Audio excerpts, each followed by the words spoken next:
ମାମୁଲୁ ତମେ ଆଜି ସ୍କୁଲ ଯାଇଥିଲ ନା? ତମ ଫ୍ରେଣ୍ଡ କାହିଁ ଆସିନଥିଲା?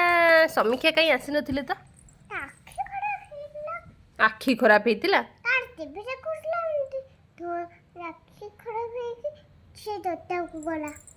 ହଁ ସେ ଟିଭି ଦେଖୁଥିଲା, ତା ଆଖି ଖରାପ ହେଇକି ସେ ଡକ୍ଟର ପାଖକୁ ଗଲା। ଓ ମାଇ ଗଡ୍, ତମେ ଟିଭି ଦେଖୁଛ? ତମେ ଦେଖୁନା? ତମ ଆଖି ଠିକ୍ ଅଛି ନା ଡକ୍ଟର ପାଖକୁ ଯିବ ତମେ? କ'ଣ ହେଇଛି?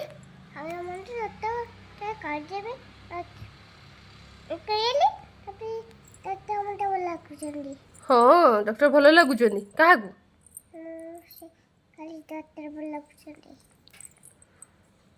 ମୁଁ ବୁଝିପାରିଲିନି, କ'ଣ କହିଲ? ଡକ୍ଟର ତମକୁ ଭଲ ଲାଗୁଛନ୍ତି?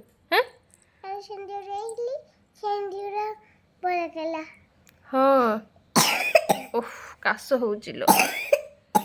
ହଉ ଶୁଣ, ତମ ଫ୍ରେଣ୍ଡକୁ ତମେ ଆଜି ମିସ୍ କଲନି? ଆସିନଥିଲା ସମୀକ୍ଷା? ତମ ଫ୍ରେଣ୍ଡକୁ ଆଜି ମିସ୍ କଲନି? କ'ଣ ପାଇଁ? ନାଇଁ ତମେ ମିସ୍ କଲନି? ମିସ୍ କରୁଥିଲ?